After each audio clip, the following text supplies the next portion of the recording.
Hello, my name is Paul Ruggiero. I'm the Director of Administration and Finance for the Wilmington Public Schools. During this program, we will be discussing the high school building project. With me today are members of the architectural firm Dorr & Whittier Architects. Mr. Don Walter is the principal, and Mr. John Richardson is the project manager.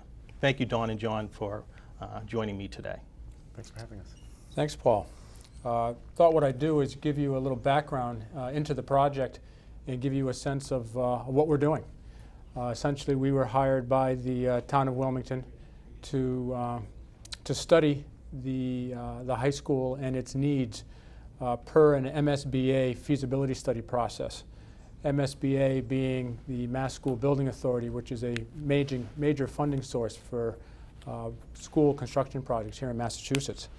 And what we have done to date is a building needs investigation, have gone through and done educational programming, and have commenced on a process of developing a number of conceptual designs.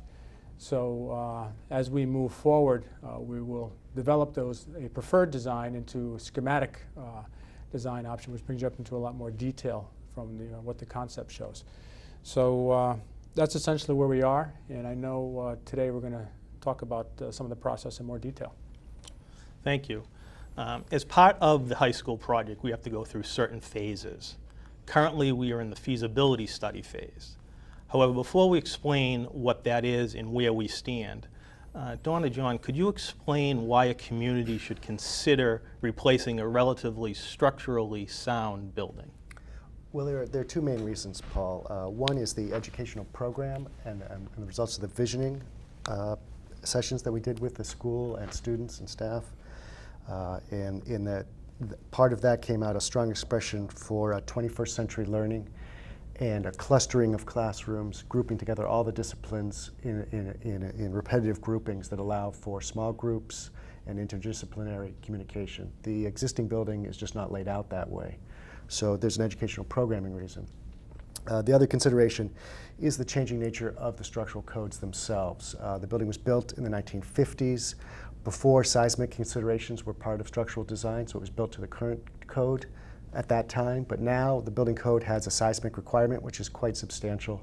So while the gravity load is certainly well taken care of by the existing structure, major components, especially say the corridors, are unreinforced masonry right now, and you would need to either tear them down, replace them, or come from behind and clip them seismically to tie them off to the roof and to the floor, which can be quite expensive. Thank you. We do have a couple of slides, I think, that show the sites that we looked at and kind of a quick project update. If we can. Sure.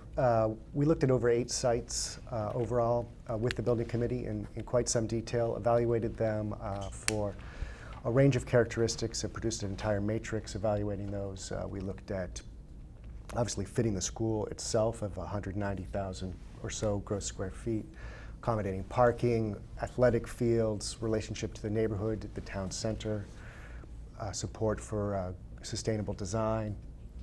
And it was an extensive process, but in the end, the building committee felt that what we call option 2A, building on the existing site, was the preferred site option because of all the amenities, because of the relationship to Church Street and the town center. And you really need a substantial site to do a high school in order to accommodate fields and a building. Good. And I think we do have a slide that shows a project update. Where we stand now, or some feedback we've received. Right, we've gotten a lot of public feedback. It's been generally positive. Greatest support was for option 2A, as I mentioned, in terms of the site options. There was also strong support for 21st century learning, which Don will be explaining in a little more detail in a moment. That again came out of our visioning sessions, but we also described it at some of the public forums, and I'll let Don talk about that.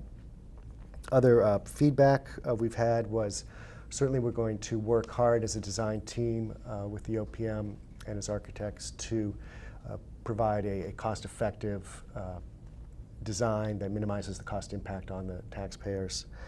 And there was strong support for having the main entrance of the school facing Church Street and the town common, kind of reinforcing that center.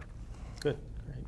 Now, as part of this whole process, we've gone through some visioning sessions, educational visioning workshops with staff, students, and community members. This has helped us to define what the learning environment for 21st century might look like. Dawn, could you explain a little bit about that, please? Sure, gladly, Paul.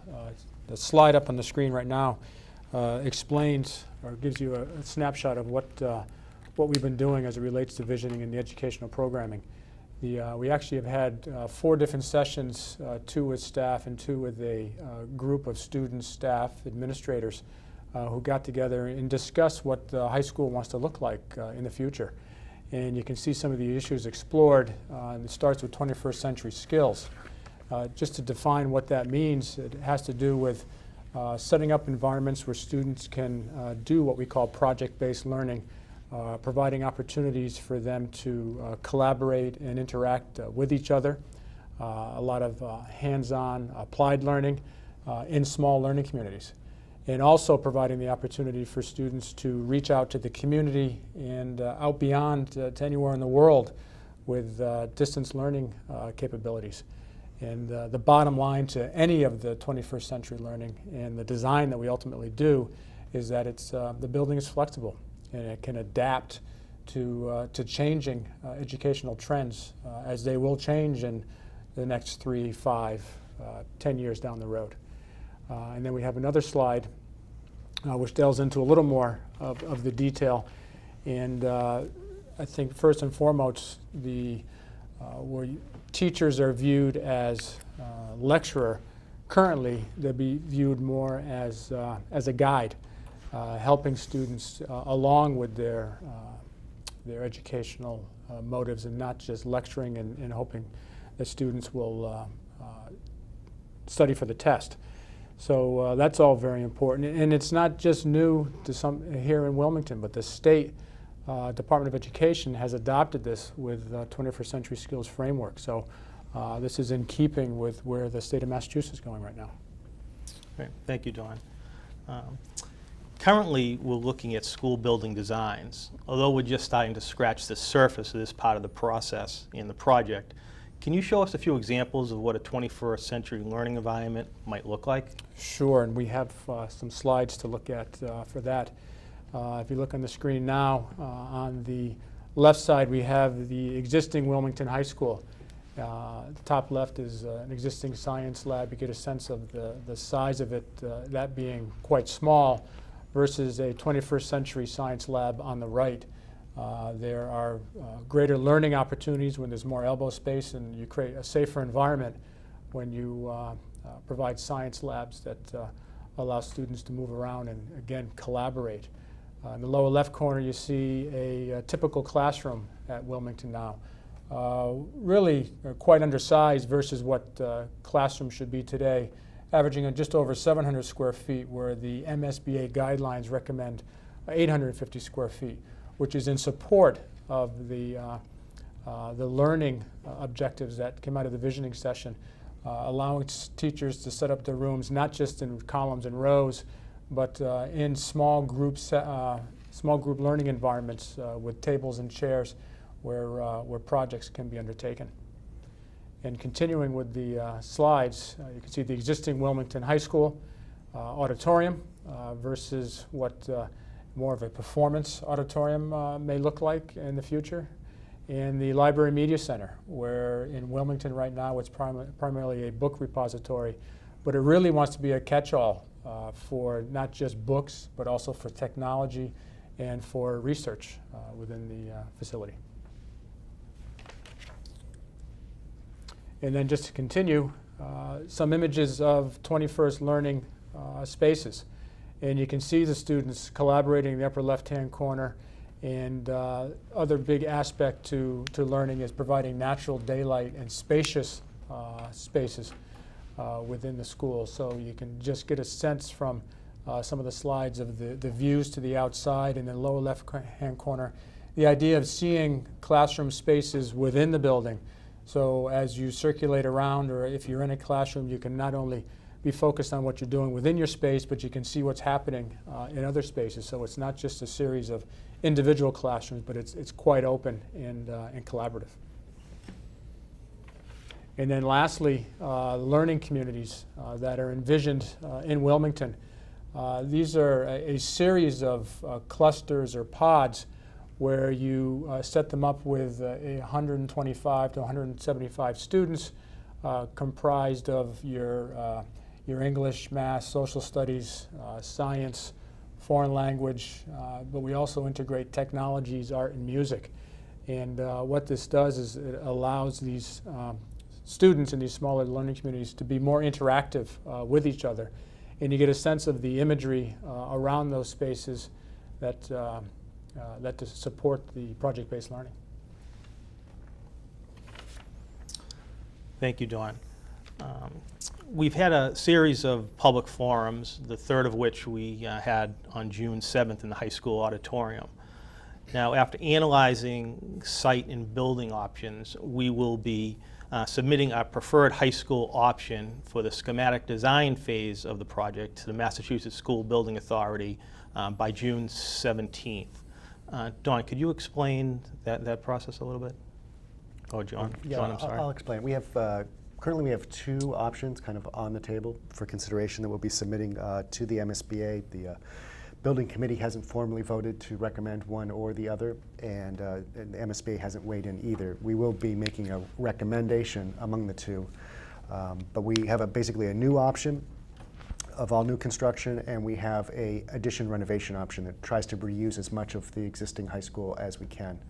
And part of MSBA guidelines is to always consider a renovation option to make sure that if the town does decide new, that there are valid reasons to do that. So let me take you through what we call option 2A15, because we have indeed explored over 15 options of just the new building behind. It's now shifted to be north of the existing high school. First off, we have to respect the wetlands and property line boundaries, wetlands setbacks and property line boundaries of the site. So, and one of our goals is to build as much as we can in a single phase of construction without partially phasing. What that means is, or what the implications of that is, if you can do in a single phase of construction, basically build a foundation, set up a frame, build the building, that's the quickest, and therefore that's the most cost-effective way to do construction. Oftentimes, also, though, in public school construction, you're forced to do phased renovation.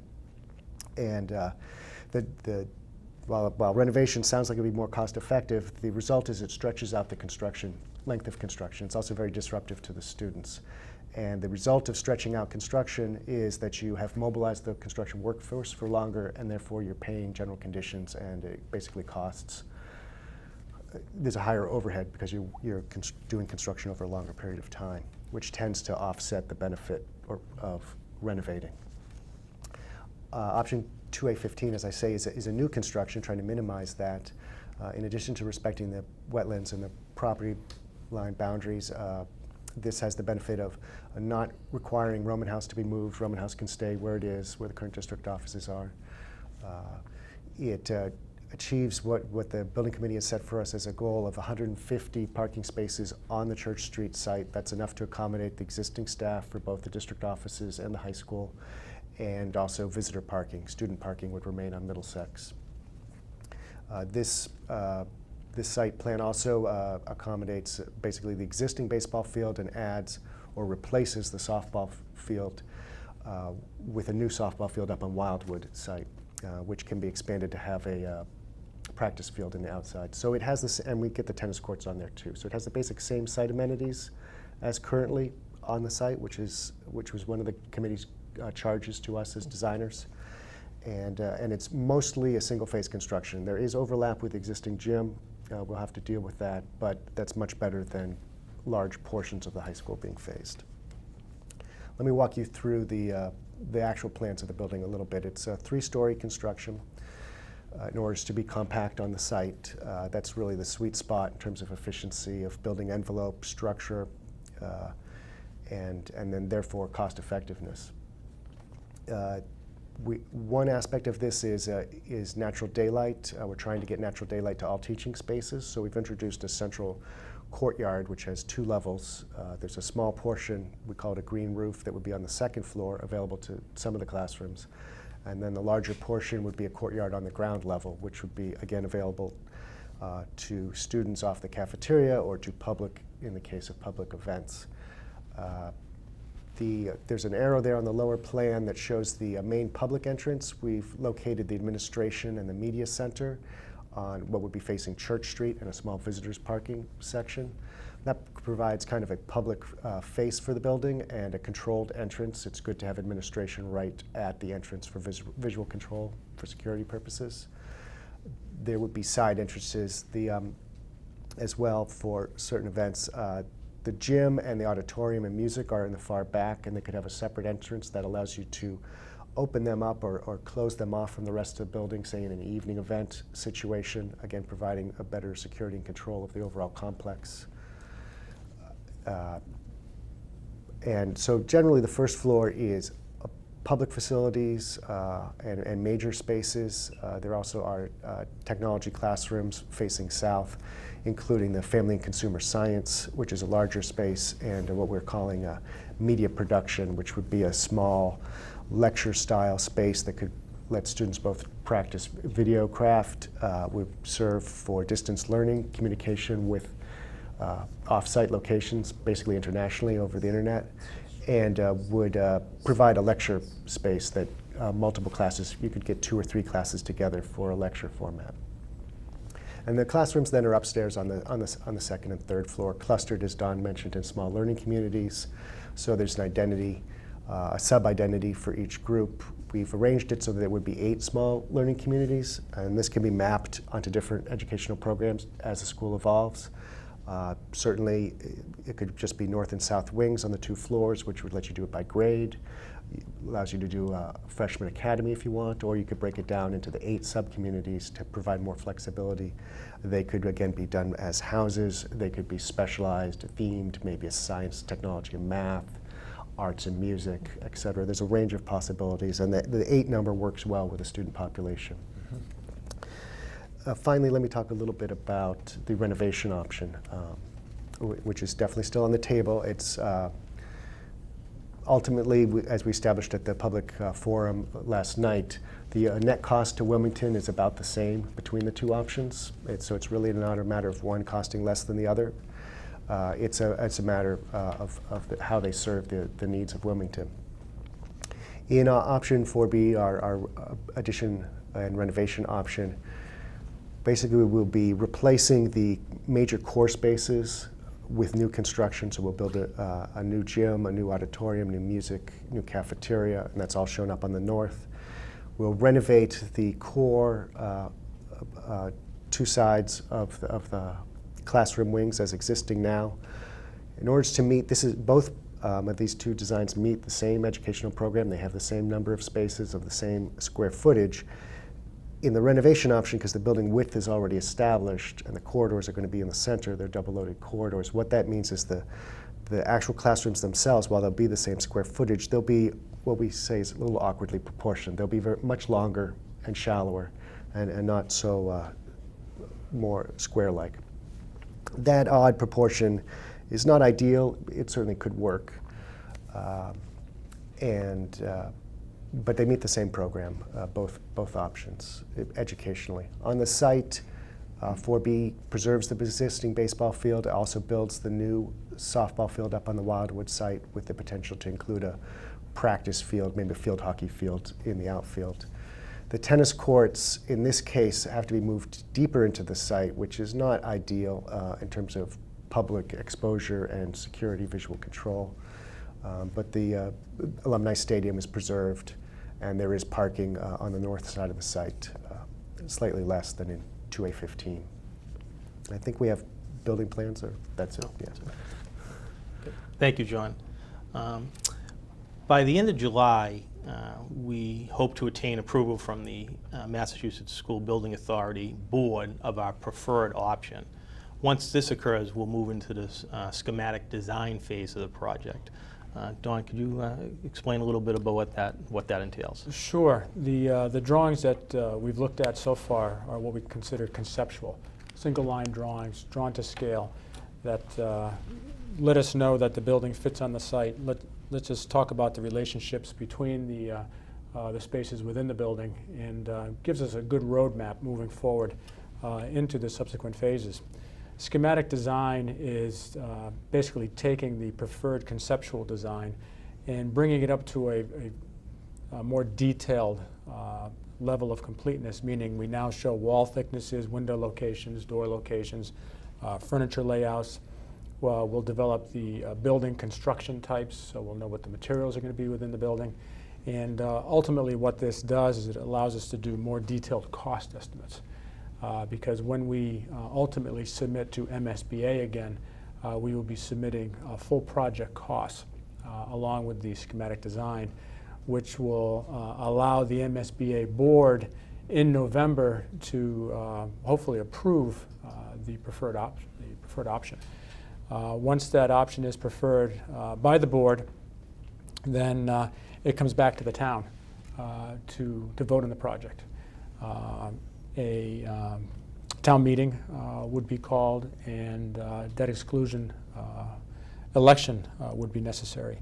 And MSBA, based upon their vote, gives a community 120 days to basically vote for their share of the funding. Assuming that MSBA approves the project, the town okays the project with their votes, we would then move into further development of the documents come December, January, through what we call design development, construction documents, bidding, and finally construction. And depending on which option is selected ultimately, if it's the new option, then we envision being able to occupy a new building by September of 2014.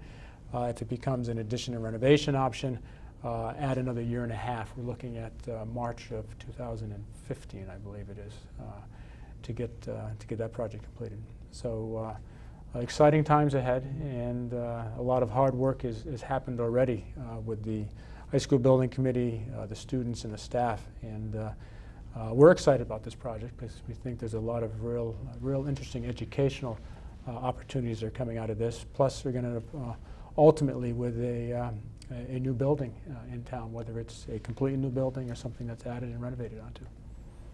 Great. Well, thank you, Dawn and John. I hope this discussion provided some useful information. I do encourage everyone to go to the schools, the Wilmington Public Schools website, where we have a page devoted to the high school building project with agendas, meeting minutes, some of the presentation that we just showed today, and also watch for additional public forums that'll occur probably in the early fall. So again, thank you very much, and appreciate you taking the time to watch. Thank you.